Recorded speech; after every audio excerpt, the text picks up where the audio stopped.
শুরু করছি উচ্চতর গণিত চতুর্থ অধ্যায়ের উদাহরণ 3।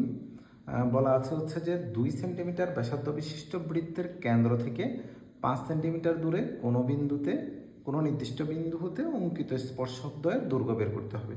তো প্রথমে আমি এই 2 সেন্টিমিটার নেব স্কেল দিয়ে আমি প্রথমে 2 সেন্টিমিটার ব্যাসার্ধ বিশিষ্ট একটা বৃত্ত আঁকবো। তো আমি যে কোনো 2 সেন্টিমিটার নিলাম। এই 2 সেন্টিমিটার আমি ব্যাসার্ধ নেব প্রথমে। এই 2 সেন্টিমিটার ব্যাসার্ধ বিশিষ্ট আমি একটা বৃত্ত আঁকব। এই 2 সেন্টিমিটার নিলাম, এই 2 সেন্টিমিটার ব্যাসার্ধ বিশিষ্ট আমি একটা বৃত্ত আঁকব। তাহলে এই 2 সেন্টিমিটার ব্যাসার্ধ নেব। এই ব্যাসার্ধ নিয়ে এখান থেকে বসিয়ে আমি একটা বৃত্ত অঙ্কন করব। এই বৃত্তের ব্যাসার্ধ হচ্ছে যে 2 সেন্টিমিটার।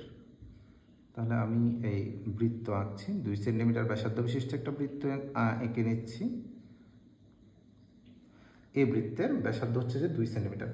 তো আমি যদি এটাকে কেন্দ্র বিবেচনা করি, এটাকে ও দিলাম। তো বলা আছে যে এই কেন্দ্র থেকে 5 সেন্টিমিটার দূরে, মানে আমি 5 সেন্টিমিটার দূরে একটা বিন্দু নিব। এখান থেকে আমি 5 সেন্টিমিটার দূরে একটা বিন্দু নিচ্ছি। এখান থেকে আমি 5 সেন্টিমিটার নিচ্ছি। 5 সেন্টিমিটার দূরে, এই 5 সেন্টিমিটার দূরে কোনো একটা নির্দিষ্ট বিন্দু নিলাম। ধরে নিলাম এই 5 সেন্টিমিটার দূরে নির্দিষ্ট বিন্দুটা হচ্ছে যে পি বিন্দু। এই বিন্দুটা হচ্ছে যে পি বিন্দু। তো 5 সেন্টিমিটার দূরে এই পি বিন্দু থেকে আমাকে স্পর্শক আঁকতে হবে। তো এখন এই যে ওপি যে আমি রেখা পেলাম, এটাকে সমদ্বিখণ্ডিত করব। যে ওপিকে সমদ্বিখণ্ডিত করতে হলে আমাকে অর্ধেকের থেকে একটু বেশি ব্যাসার্ধ নিতে হবে। অর্ধেকের থেকে একটু বেশি ব্যাসার্ধ নিয়ে এ পাশে একটা বৃত্তচাপ, এ পাশে একটা বৃত্তচাপ, আর এই পি থেকে এই বৃত্তচাপটা যোগ করব, আর এখানে এই বৃত্তচাপটা যোগ করব। এই বৃত্তচাপ যে বিন্দুতে মিলিত হয়েছে, আমি এখানে একটা দাগ দিলাম। ধরে নিলাম এটা হচ্ছে যে এই বৃত্তচাপদ্বয় যে বিন্দুতে মিলিত হয়েছে ওইটা হচ্ছে যে এম। তাহলে আমি এখানে ওপি এর লম্ব সমদ্বিখণ্ডক এঁকে নিচ্ছি, আঁকলাম। এবার আমাকে ও থেকে এটা আমি দিলাম হচ্ছে যে এম। এই এম থেকে আমি ও এবং পি এর সমান ব্যাসার্ধ নিয়ে এই ও অথবা পি এর সমান ব্যাসার্ধ নিয়ে একটা বৃত্ত আঁকব।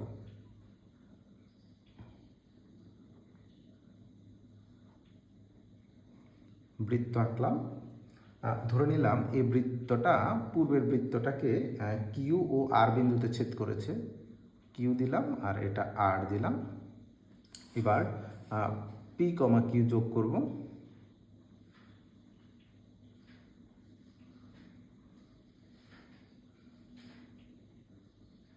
পি কমা কিউ আর পি কমা আর যোগ করলাম।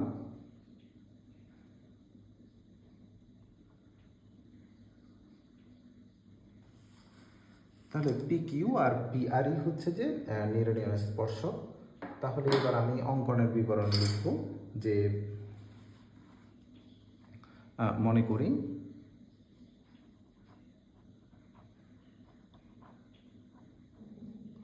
মনে করি 2 সেন্টিমিটার ব্যাসার্ধ বিশিষ্ট বৃত্তের কেন্দ্র ও, মনে করি 2 সেন্টিমিটার ব্যাসার্ধ বিশিষ্ট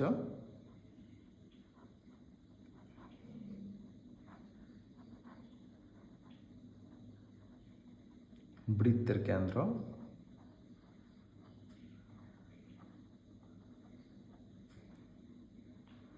ও এবং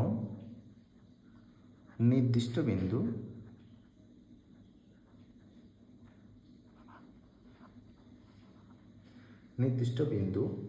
পি থেকে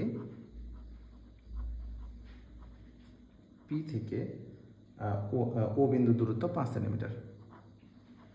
ও বিন্দু দূরত্ব 5 সেন্টিমিটার।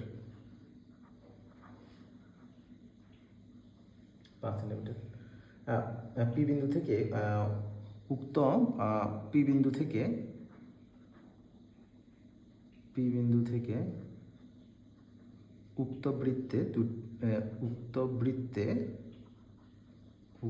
বৃত্তে অঙ্কিত স্পর্শকদ্বয়ের দৈর্ঘ্য নির্ণয় করতে হবে। অঙ্কিত স্পর্শকদ্বয়ের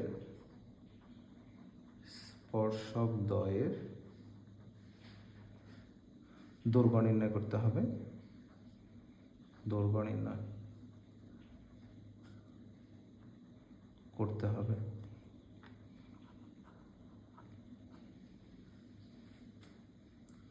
এবার হচ্ছে যে অঙ্কন।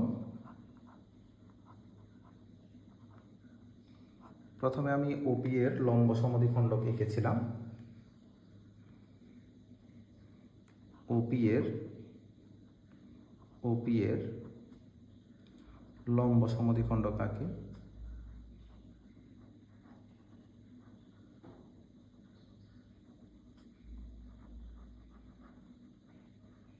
আঁকি। ধরি দ্বিখণ্ডক বিন্দুটা হচ্ছে যে এম। ধরি দ্বিখণ্ডক বিন্দু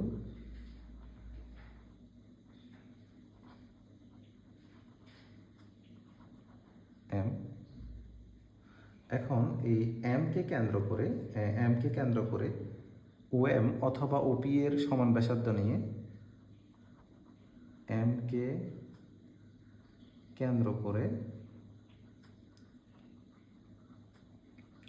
ওএম অথবা ওপি এর সমান ব্যাসার্ধ নিয়ে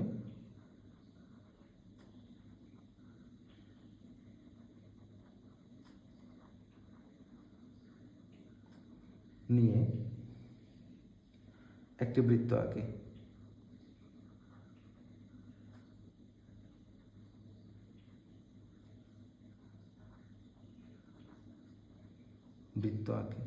যা ও কেন্দ্র বিশিষ্ট বৃত্তকে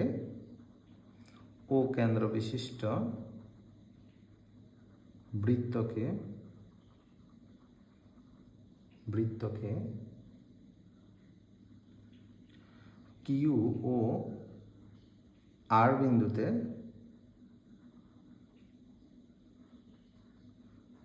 বিন্দুতে ছেদ করে।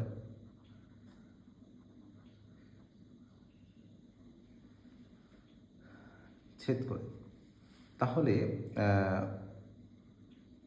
এরপরে আমি পি কমা কিউ ও পি কমা আর যোগ করি।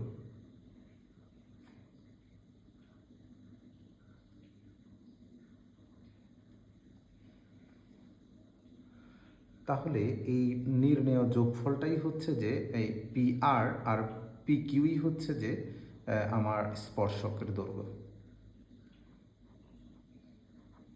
পি কিউ এবং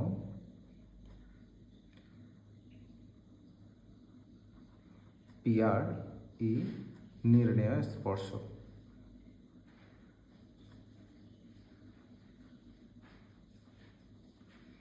এখন আমাকে বলা হয়েছে হচ্ছে যে স্পর্শকের দৈর্ঘ্যের মান বের করতে।